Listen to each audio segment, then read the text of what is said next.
Hello there my fellow holotable heroes and welcome to another Conquest video guide. Now you will be able to find these and all my other Conquest counter videos on my SWGOH for Life website. If you haven't seen it yet, go and check it out. There'll be a link in the description below to the Conquest feature on my website, where you can head over to the enemies tab and then search for the team you wish to counter, and you'll get some suggestions along with the data disks you will need in order for this to work reliably.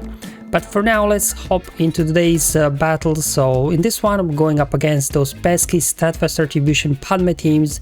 Obviously depends, is it sector 1 all the way through 5, they'll have different stat boosts. Now Padme Steadfast Retribution, while it is annoying, luckily they are not that fast, so even in sector 5 some teams may still be able to outrun them in the first part of the sector. As you're progressing through the sector towards the end, obviously they'll be much faster already. So in this one I'm going to kind of have a Padme team here at the end of sector 5, so this is probably the toughest Padme team you will ever face. And first I'll kick off with my gone in 30 seconds data disk set. So this relies all around Amplify Agony and Volatile Accelerator doing all the damage for you. So for the first battle, we are going to do Jedi team. Now I like to do Jedi Knight Luke lead because of Heroes Arise. He gets a turn and then he can go ahead and stun everybody and then trigger all the Amplify Agony data disks, right, and Volatile Accelerator.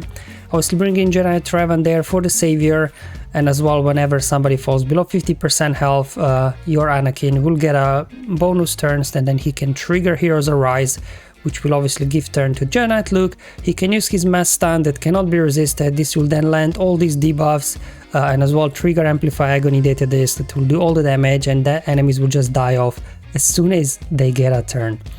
So here we go, moving on to another very fast team here, just your standard CLS. This is going to be even easier than the Jedi team. Mostly Han shoots first, you can just blow up Anakin out of the gate.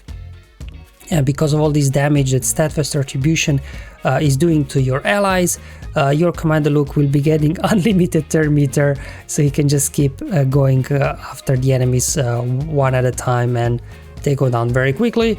Similar team here, again relying on Han and Chewie, doing the shoot first, so you can one-shot Anakin with the best Commando lead, and then any really two scoundrels you want to throw in. It doesn't even matter who the 4th and 5th scoundrels are. This trio will carry the battle. There we go, Anakin's down. This obviously now triggered here the damage immunity. Now why are we getting so much bonus turn meter? Because of best Commando's lead, whenever we deal damage, we're getting a bonus turn meter. So again, similar like Commander Luke, lots of bonus turn meter, and obviously Han and Chewie with all those hits triggering the data disk damage, mowing down very quickly. Now I do have now Dash relic up as well, so I was playing around with Dash and they are able to get something done here. Obviously L3 here, starting with the pre-taunt. I do have Vendor Chewbacca for the revive, and there goes the revive, saving Nest and protecting your 3-star win. Now it's my turn. One thing to note obviously here, in terms of speeds, my guys don't have insane speed, so if your Dash or Quill would be very very fast, you would most likely be able to outrun most Padme teams, and then you can just do one AoE with Dash, and the whole Padme team will fall apart before they even get a turn. But this was worst case scenario where I wasn't able to outrun them. Lord Vader, he's again a great character with his data disc set. Being a galactic legend, he can outrun a lot of teams here. Look at all the Steadfast Retribution they did to him, because he applied damage over times on the enemies, and all the damage reflected back on him, but it doesn't even matter. He does his AoE, and now Vader does his AoE, and this thing is over. So definitely, as you can see, with this gone in 30 seconds data disc set, many teams can tear apart these Padme teams. So moving along with more Galactic Legend battles, Supreme in the Color Rhino can as well get the job done. So obviously first you just want to go ahead, take out Anakin, down he goes. Obviously you will need a pre-taunt here, because you've seen this Padme is quite fast here. Let's pass turn over to Kylo, do here an AoE. Okay, now luckily there already is tanky, so he should be able to survive a few hits. Let's get rid of the taunt on Kenobi. Let's boost turn meter to the team. and now just a case of finishing off Padme and Ahsoka as well. So even though it looks scary just because of the damage and speed we have here, we were able to hang in there for a 3-star win with Supreme Kylo as well. So moving on to another team, Bad Batch. So this is similar like the Dash team. In most cases, your Bad Batch, if they're fast, they will be able to outrun Padme teams. So this is what I'm showing you is probably worst case scenario that can happen. So I lost their wrecker unfortunately because my 345 speed, their Echo wasn't fast enough. But as soon as you get a turn, you know, you can very quickly tear them apart with a couple of AoEs and down they go. But yeah, in most cases you will be able to outrun these Padme teams. Similar here thing, we can go Palp Vader. Obviously Darth Vader will be getting lots of bonus speed because of all these Empire allies we have, and as well all the Jedi enemies on there, so he should be able to get a turn quite quickly. Again, this is the worst case scenario where you know, this is at the end of Sector 5 where Padme teams will be very fast. In the beginning of Sector 5 or lower sectors, you most likely will be able to just start off there with Vader, and as soon as he does his Force Crush, because of all the debuffs, we do so much damage to them that we can just quickly finish them off thanks to Amplify Agony Data Disk in combination with Volatile Accelerator. I was playing around here with kind of leftover Imperial Troopers, see what I can get with Iden, right? Because she gets 100% turn meter at the beginning, so you can just go ahead and blow up Anakin. There we go, Anakin goes down.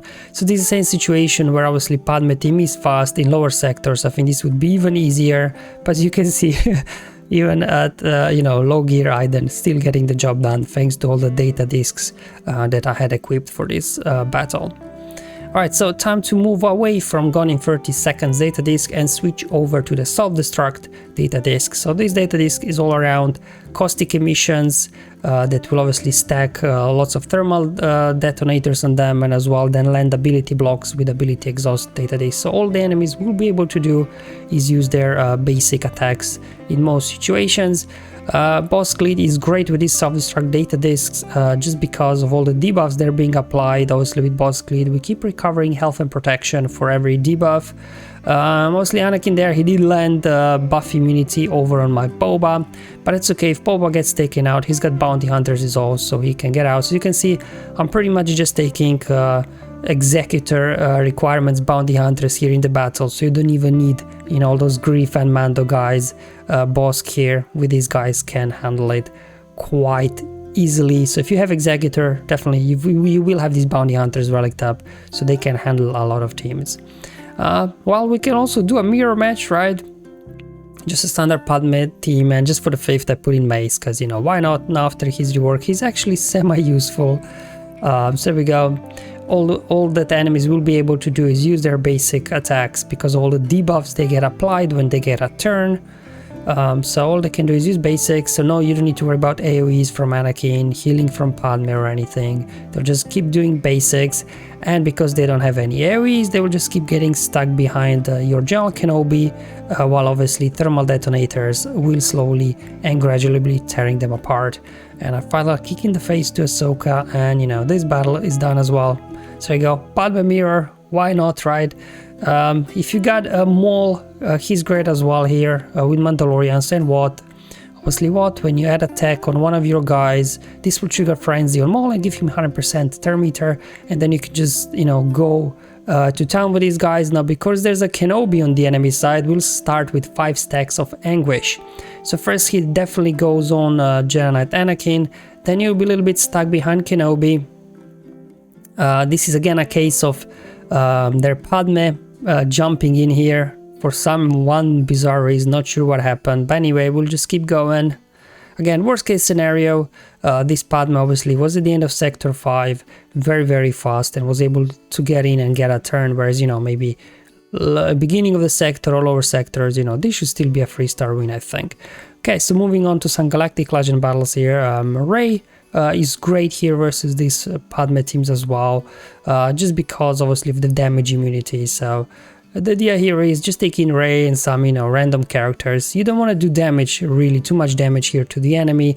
Let the thermal detonators do all the damage to them. So that's the whole idea, because obviously of status attribution, if you take high damage characters out, you will very quickly get into damage immunity. So for now, just kind of keep spamming Lifeblood, use heal with Finn, heal with Holdo, so that you again top up health on your Rey, so she can keep spamming Lifeblood. Okay, there we go. Just keep spamming Lifeblood. Over to Finn now, because he's low on health. And there you go, they started dying off from thermal detonators. And you can just keep spamming Lifeblood here.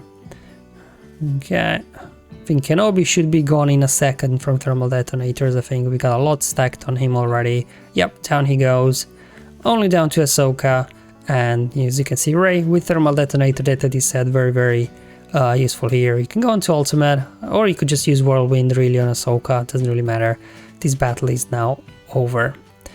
Okay, and there you go, guys. So that's the final battle for today's video. So hopefully between these teams and these two powerful data this set is lots of options for you, lots of flexibility to defeat Padme teams in Conquest, whether it's Sector 1, 2, 3, or towards the end of Sector 5, where, as you see in Padme there, she was fast and in some of the battles was able to get a turn, but in most cases they'll be so slow that you'll be able to wipe them out before they get a turn. Hope you find this video useful and helpful. Let me know in the comments below or on my Discord server, but until then, have fun, enjoy life, and may the RNG be with you, my friends.